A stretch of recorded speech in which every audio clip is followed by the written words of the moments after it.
অনুভূতি প্রকাশ করবার মতো এই সময় ভাষা আমার কাছে নেই। আমরা লালন গান শুনবার জন্য লালন প্রেমী ভক্তরা এখানে উপস্থিত আছি, তাই কথা বলি আপনাদের ধৈর্যচ্যুত ঘটাতে চাই না। তারপরেও আমার মাইক্রোফোনের শব্দ যারা শুনছেন তাদের কাছে শুধু একটি অনুরোধ রাখব, আমাদের এখানে দূর দূরান্ত থেকে যেই শিল্পীরা এসেছেন তাদের গান ভালো লাগলে আমরা করতালি দেই, ভালো না লাগলে ধিক্কার দেই, কিন্তু এই মঞ্চটি তৈরি করবার নেপথ্যের পিছনে অনেক কাজ থাকে। যারা সংগঠক থাকেন তাদের অনেক অতিথিদের পিছনে ছুটতে হয়, সাউন্ড, লাইট, মাইক, মঞ্চ বিভিন্ন অ্যারেঞ্জ করতে অনেক কষ্ট হয়। আমি যেহেতু নিজেও একজন সংগঠক, আমরা জানি একজন মানুষের কাছে গেলে খুব সুন্দরভাবে কথা বলেন, যখনই খরচের স্লিপ তার হাতে তুলে দেওয়া হয় তখন চেহারা কিন্তু তার পুরো বিতরণী হয়ে যায়। তা আমি তাদের কাছে শুধু একটি অনুরোধ রাখবো যে সবাই মিলে যদি আমরা সহযোগিতার হাত বাড়িয়ে দিই, এরকম একাডেমি, এরকম সংগঠন দিনের পর দিন বেঁচে থাকবে। আমি আবারও সবাইকে শুভেচ্ছা, অভিনন্দন, কৃতজ্ঞতা জানিয়ে আমার প্রাণপ্রিয় সংগঠন বাংলার চোখ স্বেচ্ছাসেবী সামাজিক সাংস্কৃতিক ক্রীড়া সংগঠনের পক্ষ থেকে শুভেচ্ছা, অভিনন্দন জানিয়ে লালন ভক্তদের কৃতজ্ঞতা জানিয়ে এই লালন একাডেমির আয়োজনে আপনারা যারা এসেছেন তাদের সবাইকে শুভেচ্ছা জানিয়ে আমি কথা শেষ করছি। তবে কথা শেষ করবার পূর্বে শুধু একটি কথা বলবো যে বাংলাদেশ সরকার অত্যাধুনিক যে বুলেট ক্রয় করছে বাংলাদেশ থেকে মাদকাসক্তকে নির্মূল করবার জন্য। বাংলার কালো পিচ ধারা রাজপথে লড়াই সংগ্রামের মধ্য দিয়ে পৃথিবীর ভূখণ্ডে আমরা পেয়েছি 56,000 বর্গ মাইলের একটি স্বাধীন সার্বভৌম রাষ্ট্র বাংলাদেশ। এই বাংলাদেশে বুলেট প্রয়োগ করে মাদকাসক্ত নির্মূল করা সম্ভব নয়।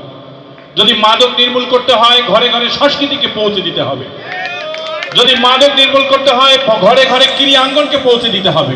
তাই আসুন সরকার কর্তৃকভাবে এরকম অনুষ্ঠান আমরা বাঁচিয়ে রাখতে চাই। লালন একাডেমির যারা কর্তৃপক্ষ আছেন তারা যেন টাকার খোঁজে অন্ধকারের প্রতি যেন না অবস্থান করেন।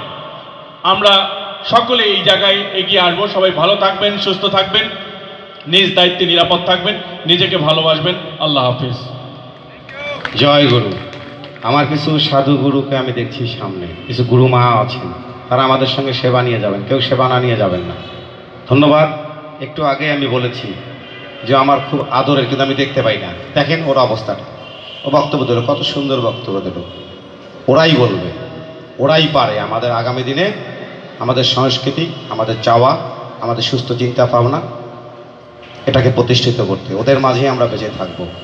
আরেকটি কথা, সেটা না বললেই নয়। আমি ওকে কয়েকদিন আগে বলছিলাম তুমি তো বরজুয়া হয়ে গেছো। কেন কেন কেন ভাই, আমি আপনার তানবীর, আপনি আমাকে শাসন করে দেখতে পারেন, আমার কান ধরতে পারেন, আপনি আমার গুরু, আপনার কাছ থেকে অনেক কিছু আমার জীবনে শেখা।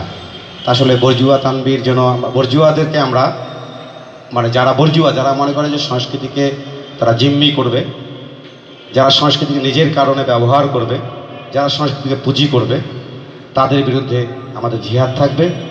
দুর্নীতির বিরুদ্ধে জিহাদ থাকবে, মাদকের বিরুদ্ধে জিহাদ থাকবে।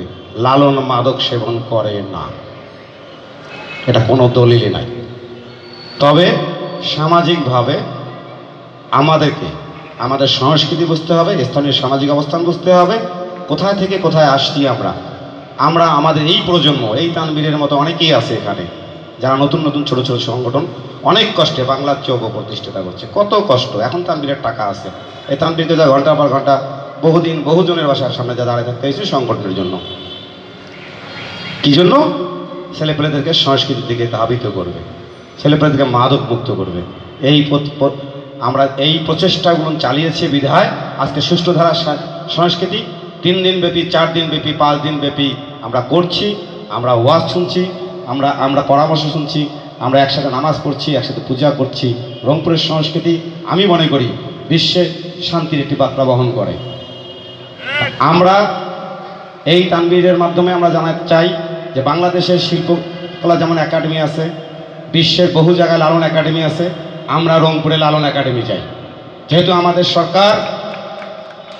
সরকার আমরা তার হকদার অনেক দিক দিয়ে। সে আমাদের মা, আমাদের ভাবি, আমাদের পুত্রবধূ। আগামী প্রজন্ম সজীবদের জয়, আমাদের সন্তান, আমাদের ভাই, আমাদের ভাতিজা, আমাদের ভবিষ্যৎ। আমরা বিশ্বাস রাখি রংপুরের মানুষ